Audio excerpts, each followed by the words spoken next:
Alrighty boys, welcome back once again to another video. How you guys doing? Guys, today we're going to be doing a little bit more of a serious style of video, which is definitely a little bit more different than my traditional style of content here on the channel. But what I really want to do is I want to talk about Fortnite Save the World, a few topics, surrounding Save the World itself, as well as some updates concerning my channel, but mainly the center topic being around Save the World is a game that's been released for 1,000+ days, and honestly, it's pretty sad. Obviously, within the past 4 weeks, it's no secret that I haven't really been uploading too much to my channel. You can see that, the videos have been doing pretty well. 33,000 views, 37,000, 31,000, 31,000. So I got a lot of incentive to really upload a lot of videos for you guys, because a lot of you are really wanting to watch them and, see what they're about. And, we're really close to 100,000 subscribers. So honestly, my motivation should be at an all-time high, that I should be cranking out videos, getting subscribers, the sweet ad revenue and everything like that. But honestly, I just don't want to upload Save the World right now. I've been uploading to my second channel, which I don't even make any money from, and I've already uploaded like 8 videos in the past 2 weeks compared to what I've uploaded in the past month on this channel. And the main reason for that is whenever I started thinking about how old Save the World was and what it has to show for it. Now, before I really get into it, no, I'm not quitting Save the World, and I don't plan on quitting Save the World. Me quitting Save the World wouldn't help the game at all. It wouldn't help the community, and, I want to see this game succeed. There's a reason I've been playing it for almost 3 years now, and the last thing I want to do is just stop making content on it and just throw it off to the side. That's the last thing I want to do. Just because I'm making this video as well, that doesn't mean that I'm just doing some mindless hate or just, completely trashing the game or whatever just for no reason. There's a lot of really serious stuff that I want to talk in today's video, and I want to spark a conversation not only with you guys in the comments, but hopefully with everyone in the community, because this is something that people need to talk about. And the current state of Save the World is not good, especially for people that have stuck with this game for a very long time and literally have nothing to do except for recycled content that has resurfaced for the second or third time already. So let's just go ahead and jump into it, and let's just talk about what I want to talk about in today's video. So Save the World, as of the time of recording this video, is 1,003 days old. That is a pretty long time for a game to be in early access from a company that's actually worth over $15 billion right now. So it's a little bit crazy, right? And of course, that's not without really taking into consideration that this game was playable 4 days beforehand if you did end up pre-ordering it. That way you could get it on July 21st. That's also without mentioning that the game has been in development for almost 10 years, and a trailer was posted by Epic Games over 8 years ago, showing the game and showing, a little bit of a sneak peek of it. So obviously it was, pretty far in development to have a trailer like this. Now, the game has been out for over 1,000 days. And when I realized that, it got me thinking.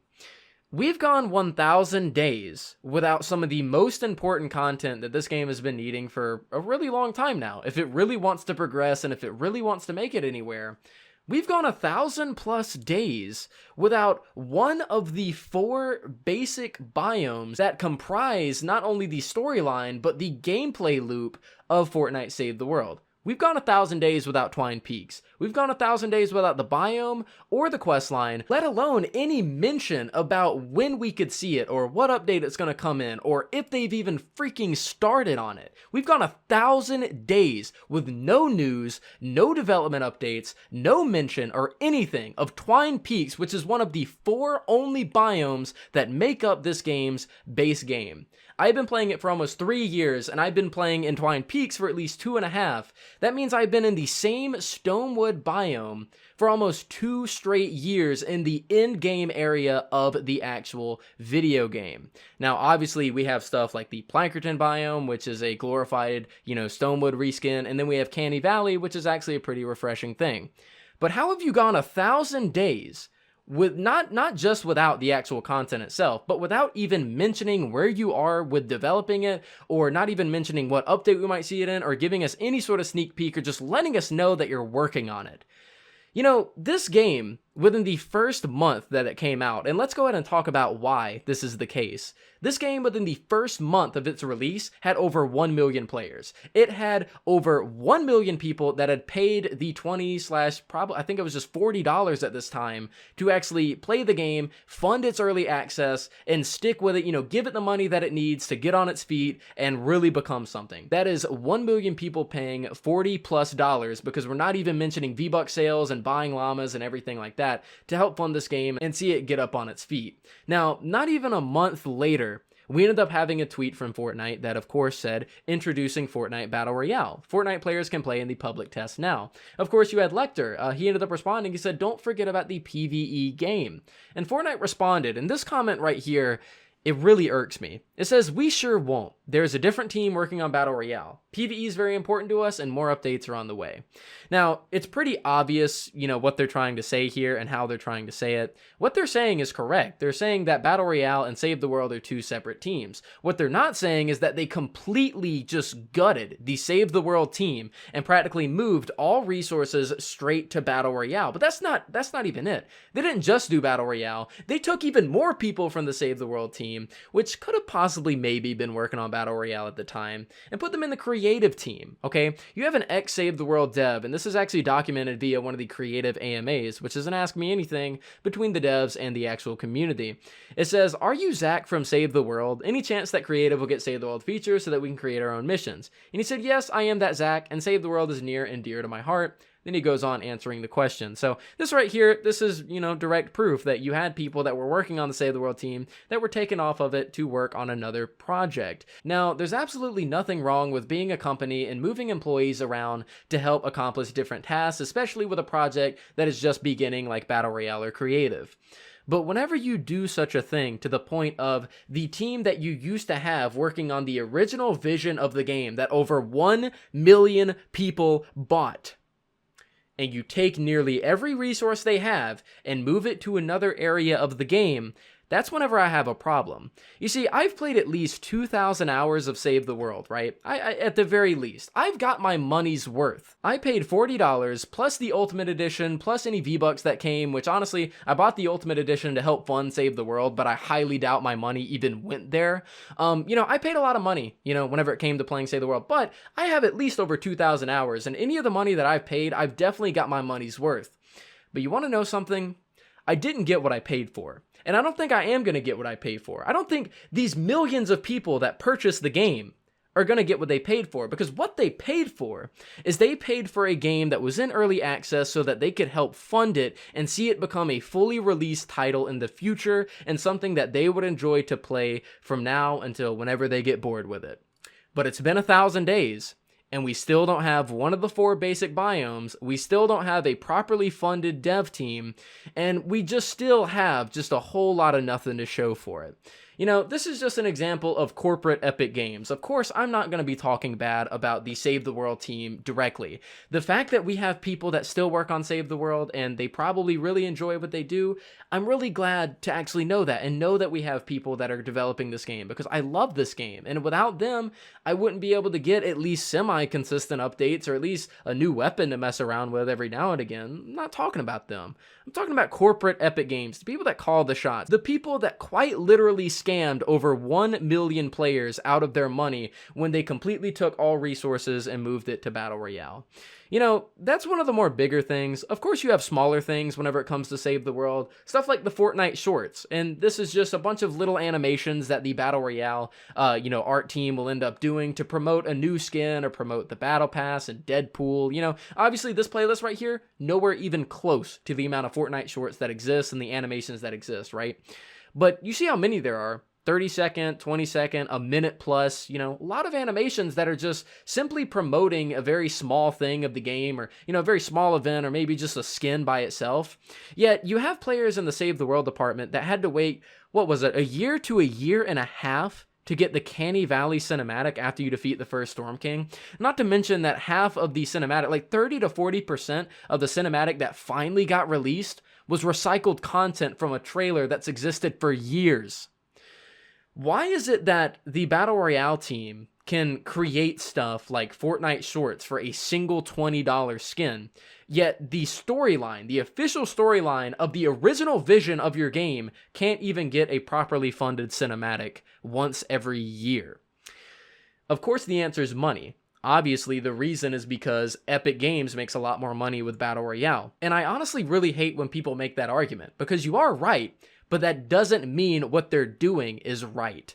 Just because something makes you more money doesn't mean that you shouldn't stay true to your promise to the 1 million plus players, not to mention, the people that bought it after the first month. You're not making good on your promise to those players that really wanted to see something that was in early access become something later in the future. And that really, really frustrates me. We could even go on and we can mention stuff that's been going on Reddit. And this is something that's bothered me to no end, honestly. It's something that's really bothered me. You have players like Moonlight Hunter. You have players like Dr. Venderman. You have a lot of different people that go to the Reddit, share their ideas on, quality of life suggestions, ways that you can help fix the game, or people compiling bugs and people compiling feedback and very well thought out constructive criticism that isn't even in the slightest any way negative and is just to help the game. Hundreds of upvotes, tons of awards, tons of attention. But they don't get any replies from Epic Games. They don't even get acknowledged. And then you have posts like this, and obviously no bad on the person that actually posted this. He's just posting a bug, and that's a really good thing to do overall. But it's the fact that, well, this was a post that was about the Psyblade having a funky swing animation. And these are the amount of replies from Epic Games that were left on this post. Why is it that people that sit down for hours, maybe tens of hours, maybe hundreds of hours, over the course of a year or two, compiling feedback, compiling, very important bugs, compiling a lot of quality of life changes that they like to see in additions, why can people do that and have tons of upvotes and tons of support from everyone in the community, and it's genuinely not even in the slightest negative feedback, and they don't even get acknowledged for everything that they just typed out? I mean, you don't have to respond to every single post. I get that you can't do that if you're trying to, look at posts on Reddit, or, you're the community manager like Magis or Dave, or, anybody, right? You can't respond to every post. But why is it that you can get like 5+ responses to a pickaxe swinging funny and absolutely no acknowledgement to the tens of thousands, not even thousands, but the hundreds of posts that are about, fixing the game and helping it later on down the line and really doing something great for the future of the actual title? Now, I don't know what's going on behind the scenes, and there's obviously a lot of this coronavirus stuff that's been going around, but coronavirus hasn't been around for 1,000+ days, and even with coronavirus around, that should not exactly halt 100% of communication between you and the player base, because the amount of communication we've been getting has honestly been at an all-time low. All of this being said, now we're left into a season where we're getting absolutely nothing new. I mean, we did get spy weapons and a few different things here and there, but the majority of the actual season is just recycled events and recycled content and recycled heroes and recycled weapons and everything like that. So it's been like 6+ months since we got Mythic Storm King and Dungeons, and I don't necessarily count content as a new weapon or a new hero or a new quest line that I can just complete in Stonewood. I count content as something that's actually going to improve the game, and something that's going to be substantial and something that people can actually enjoy, and kind of mixes things up, like Dungeons or the Mythic Storm King. It's been 6+ months since we've seen content like that, and we haven't even gotten any communication as to when we're going to be getting it next. There's a reason that I haven't been uploading that much to this channel, and that should pretty much cover everything. The fact that this game's been out for 1,000+ days and has such little to show for it really frustrates me, and the fact that we don't even have any mention of Twine Peaks or anything like that, it hurts. It really does. And of course, all of this goes without mentioning even more specifics, like you can get a mythic with full legendary perks at power level 6, which completely kind of diminishes the point of the Mythic Storm King, or you can skip all of your SSDs just by getting carried and you don't need to play any of the storyline to make it to Twine Peaks, and just a lot of fundamental issues with the game that bother me as well. But I hope that this video kind of maybe taught you something or went over something that you didn't previously know, and most importantly got you to think. I'm not trying to bash the game. Now, I think I'm absolutely bashing Epic Games, at least as a company, and honestly, I'm glad that I did, because they deserve it. They don't deserve any sort of sympathy, or they don't deserve any sort of really release from this kind of criticism when they've treated this game for this long, for 1,000+ days, and really done everything they can to just put it more into the ground and not really give it, you know, the love that it deserves and make good on the promise to millions of players that believed in this project from the get-go. But that's why I've not really been uploading too much to my channel about Fortnite Save the World, and instead I've been making Minecraft videos for my second channel, which I don't even make a dime off of. It's just because I do content creation for fun, and I don't want to force myself to create videos on a game that honestly just makes me depressed sometimes whenever I see how it's been treated.